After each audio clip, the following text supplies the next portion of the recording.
Pessoal, vamos dar continuidade aí nos nossos vídeos. A gente está vendo então na semana 1 o dia 2, o vídeo 2, o último vídeo sobre princípios expressos da Constituição Federal. Então vai falar agora sobre o princípio da publicidade. O princípio da publicidade ele tem duas acepções. Então, primeiro, a exigência da publicação oficial e o segundo, a transparência da atuação administrativa. O primeiro, das acepções do princípio da publicidade, que é a exigência da publicação oficial, em quais circunstâncias que eu tenho que dar publicidade aos meus atos administrativos, ou seja, para que ele se torne eficaz.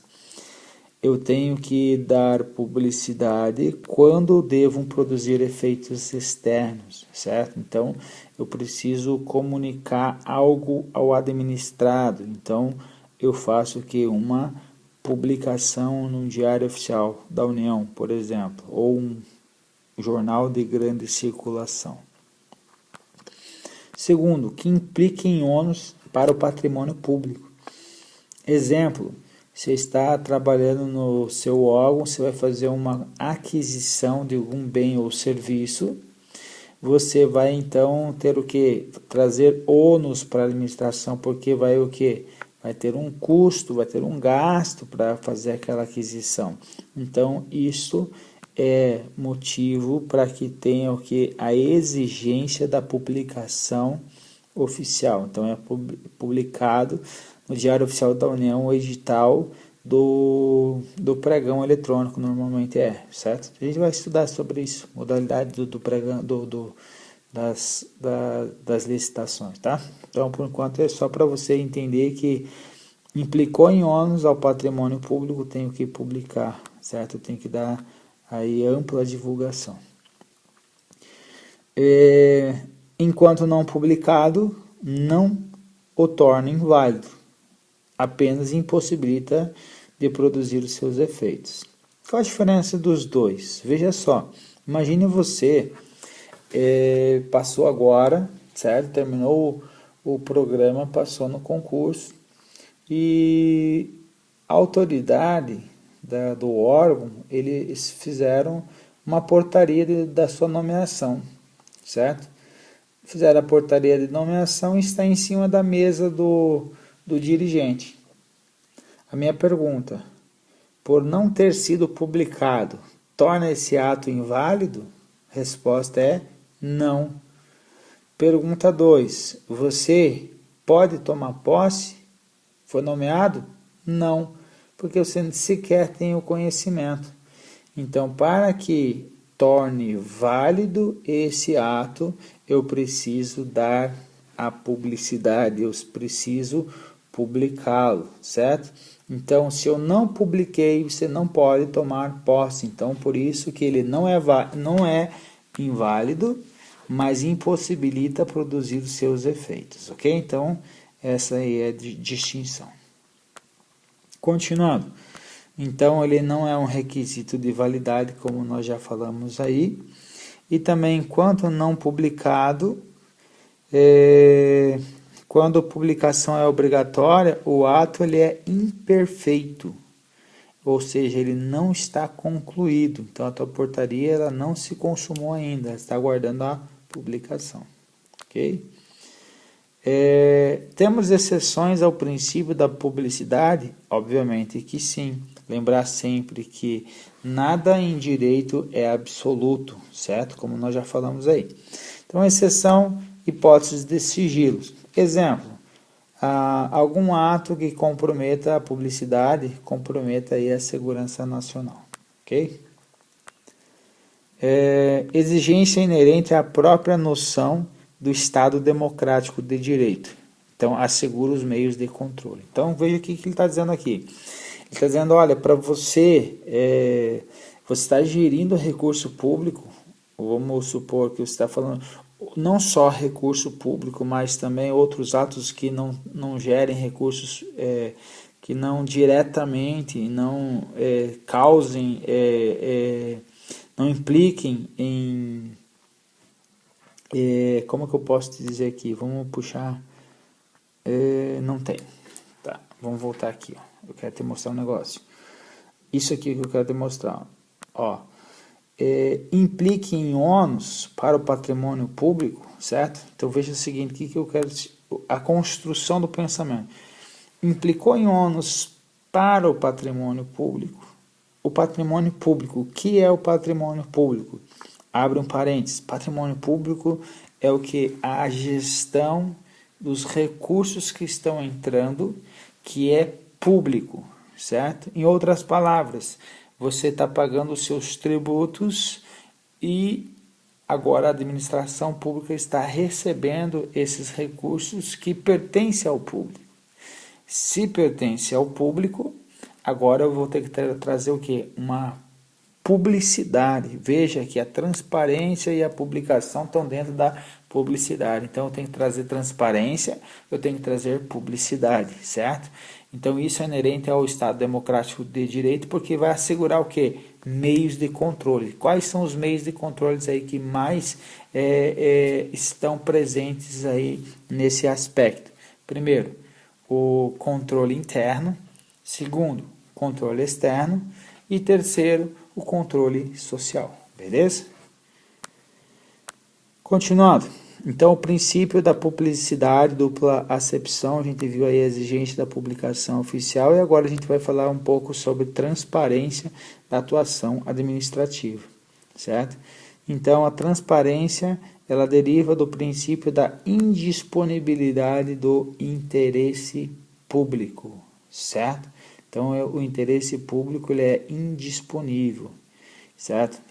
Eu não posso abrir mão, é nesse sentido, certo? Então eu não posso deixar de lado o interesse público, então eu não posso deixar de lado o interesse público para trazer o interesse pessoal. Então o interesse público ele tem supremacia, então nesse sentido que eu não posso deixar de observá-lo, certo? Que mais? Exemplos da transparência da atuação administrativa. Nós temos algumas ferramentas que asseguram a exigência da transparência pública. Exemplo dessas ferramentas, primeiro, direito de petição, ou seja, você pode chegar a um órgão público e solicitar o resultado de uma licitação, quais foram os vencedores dessa licitação, ok? E essa transparência, essa ferramenta, ela se transformou inclusive até mais eficaz, certo? Ela mais efetiva depois da lei de acesso à informação, certo? A gente vai estar resolvendo exercícios também dessa lei mais para frente, aí você vai ter mais familiaridade aí com o que eu estou falando. Mas o que é interessante eu pensar agora? Transparência eu tenho para assegurar a ferramenta direito de petição ou também direito de obtenção de certidões. Aqui, importante, ressalta-se que o direito à informação, como nos demais direitos fundamentais, não é absoluto, como eu já falei. A gente colocou a exceção lá, que era a segurança nacional, inclusive, ok? Princípio da eficiência agora. Então, o princípio da eficiência ela foi introduzido pela reforma administrativa. Que reforma foi essa? Em 1995, teve uma reforma lá com o Plano Diretor de Reforma do Aparelho do Estado, com Luiz Carlos Bresser Pereira, perfeito? Naquela época, o Luiz Carlos Bresser Pereira foi nomeado ministro para enxugar a máquina administrativa, certo? E aí nasceu lá a Emenda Constitucional 19 de 1998, que foi chamada então lá da lei Emenda Constitucional da Reforma Administrativa, ok? Nela foi inserido o princípio da eficiência, certo? O que é a eficiência? Fazer mais com menos. Vamos estudar melhor aí, ok? que é isso? Fazer mais com menos. O agente, a atuação do agente público. A atuação do agente público ele tem que ter sempre, é obrigatório atender ao princípio da eficiência? Sim, é obrigatório, ok? A atuação do agente, então, deve ser melhor desempenho possível de suas atribuições, a fim de se obter os melhores resultados. E quando eu vou falar sobre a administração pública, então, quanto ao modo de organizar, de estruturar e disciplinar a administração pública, exige-se o mais racional possível, a forma mais racional possível de organizar, estruturar e disciplinar, para quê? Para alcançar os melhores resultados possíveis, tá? Vandeiro, não entendi porcaria nenhuma desse princípio. Então, imagina o seguinte agora, você está estudando para o concurso público, certo? E um seu amigo também, perfeito? Então, os dois estão estudando e vão passar, perfeito? Só que você vai estar investindo menos de R$2.000 para passar num concurso. O seu amigo, ele vai investir R$10.000 para passar no concurso. Os dois passaram, certo? Os dois passaram. Só que o que vai acontecer? A minha pergunta agora, quem que foi eficiente? Foi você ou foi ele? Resposta, foi você. Por quê? Gastou menos recursos para atingir o mesmo objetivo. Outro exemplo, você vai estudar cerca de 1 hora, 2 horas no máximo por dia para chegar no seu objetivo, que é passar no concurso público. O seu amigo está estudando 10 a 15 horas por dia. Se você for olhar aí o horário que eu estou gravando isso aí, é quase 5 horas da manhã, eu não fui dormir ainda. Então eu estou fazendo o quê? Eu estou encurtando o teu tempo para você se tornar mais o quê? Eficiente, para você precisar estudar menos para chegar no mesmo objetivo, que é passar no concurso. Ou seja, se você está precisando de menos tempo para estudar e vai chegar no mesmo objetivo, se usou menos recurso também, que é o recurso, então foi quem? Nesse caso, foi o tempo. No primeiro exemplo, o recurso foi quem? Dinheiro. Então, você está utilizando menos recursos para atingir o mesmo resultado. Entendeu? Então, é isso aí. Continuando. Princípio da eficiência, então, vincula-se ao princípio da economicidade. Expresso também, está expresso não no artigo 37, mas lá no artigo 70 da Constituição Federal. Então, como eu falei, o princípio da eficiência ela é obrigatório a observância, certo? Obrigatória a observância desse princípio na administração pública.